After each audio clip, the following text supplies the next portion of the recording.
এখন সন্ধ্যে 6টা বাজে আর রাত্রির জন্য আজকে রান্না করব তড়কা, তার সাথে থাকবে রুটি। আর আজকে একটু তাড়াতাড়ি রান্না করব। এই দেখুন এখানে মুগ কলাই ভিজিয়ে রেখেছে, এখানে হালি মুগ রয়েছে, তিলে মুগ রয়েছে, আর রয়েছে কালিন্দি মুগ, আর হচ্ছে এমনি যে হালি মুগের একটু ছোট সেটা আছে, আর একটু অল্প বিরি কলাই ডাল দিয়েছিলাম। এটা আমি 24 ঘন্টা আগে ভিজিয়ে রেখেছিলাম, সেটাকে ছেঁকে ভালো করে এই যে প্রেসার কুকারে এটা দিয়ে দিচ্ছি সিদ্ধ করার জন্য। এখানে 4টে আলু টুকরো, 4টে না 6টা টুকরো দিলাম। এটা 2টো বড় সাইজের আলুকে দিয়েছি, এটা পরে শেষে ম্যাশ করে দেবো বলে। এই না তড়কার সাথে রুটি ভীষণ সুন্দর লাগে খেতে, অনেক দিন করাও হয় না। আর ওই জন্য মেয়েও কদিন ধরে বলছিল মা তড়কা করো না, ওই জন্য কালকে ভিজিয়ে রেখেছিলাম। কালকে ধরুন বিকেলের দিক করে ভিজিয়ে রেখেছি, আর আজকে এখন সন্ধেবেলা করছি। আর অরিত্রী টিউশনও যাবে তাড়াতাড়ি, ও তো 8:30টার সময় টিউশন থাকে। ও বললো মা আমি খেয়ে যাবো, ওই জন্য একটু তাড়াতাড়ি রান্না করতে এসে গেছি। আর এখানে 3টে আমি বড় সাইজের পেঁয়াজ নিয়ে নিয়েছি, পেঁয়াজটা কুচিয়ে নিয়েছি, আর একটা বড় সাইজের টমেটো দেবো।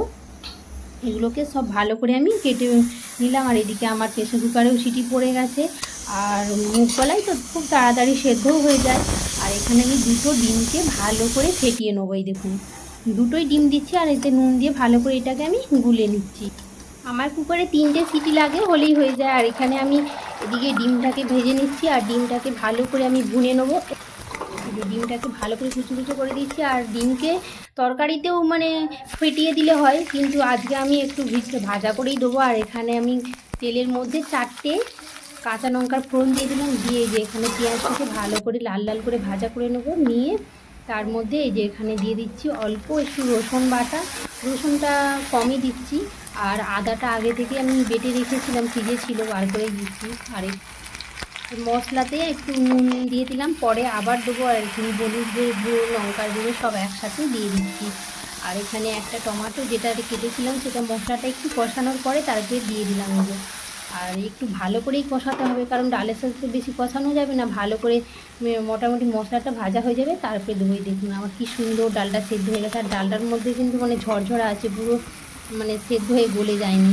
আর এখন আমি মশলাটা কষানো হয়ে গেছে, এই যে ডালগুলো সব মশলার মধ্যে দিয়ে আর একটু ভালো করে একটু কষিয়ে নিচ্ছি। মশলা একটু নাড়াচাড়ার পরে এরপরে আমি এখানে জল দিয়ে দিচ্ছি। আর কুকারে অল্প যে জল ছিল সেটা তারপরে একটু বেশি করে জল গরম করেই দিলাম, ঠান্ডা জলটা দিলাম না। আর এখানে আলুগুলোকে ম্যাশ করে দিয়ে দিচ্ছি, আলুটা দিলে একটু বেশি ভালো টেস্ট হয়। আর এই দেখুন এরপরে আমি এখানে যে ডিমটা কুচিয়ে রেখেছিলাম ভেজে, সেটাকে আমি দিয়ে দিচ্ছি। এই দেখুন ভাজা ডিমটা দিয়ে দিলাম, দিয়ে বেশিক্ষণ আর লাগবে না, কারণ ডালটাও সেদ্ধ আছে, মশলাও ভাজা আছে। এখন 10 মিনিটের মতো ফুটবে, ফুটলে এই যে নুনটা এখন দিয়ে দিচ্ছি, দিয়ে এবারে 10 মিনিট মতো ফুটতে দেবো।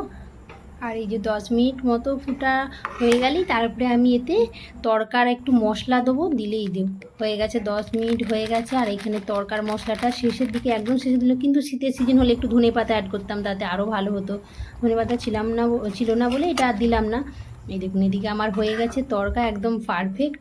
আর এদিকে আমি আটাটাও মাখিয়ে রেখেছিলাম রুটি করার জন্যই।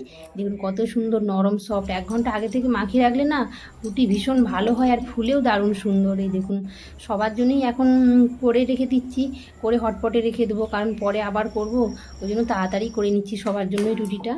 আর এই যে এখানে মাখিয়ে নিচ্ছি। আর আজকের আমার তড়কাটা কেমন লাগলো আপনারা অবশ্যই কিন্তু জানাবেন কমেন্ট বক্সে।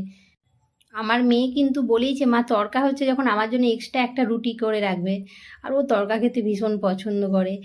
আর এই যে আমার রুটি হয়ে গেল, এই দেখুন কত সুন্দর রুটিগুলো ফুলছে, মানে আগে থেকে করে রেখেছিলাম বলে তাই। অনেক সময় তাড়াতাড়ি থাকে, সময় হয় না আগে থেকে করার, তখন কিন্তু রুটিটা অতটা ফোলে না।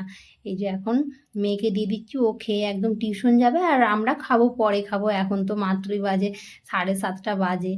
এই দেখুন ওকে দিয়ে দিচ্ছি, ও বলছে মা 2টো খাবো। আমি বলছি খেতে পারবি না এখন, ও বলছে না খেতে পারলে রেখে দেবো, ওই জন্য ওকে 2টোই দিয়ে দিলাম। আর এই যে হয়ে গেল আজকে আমার তড়কা আর রুটি। চলুন ওকে এখন খেতে দিয়ে দিই। আর আজকের ভিডিও আমি এখানেই শেষ করছি। আমার চ্যানেলে নতুন হয়ে থাকলে অবশ্যই লাইক, শেয়ার, সাবস্ক্রাইব করুন। টাটা, দেখা হবে আরও একটি নতুন ব্লগে।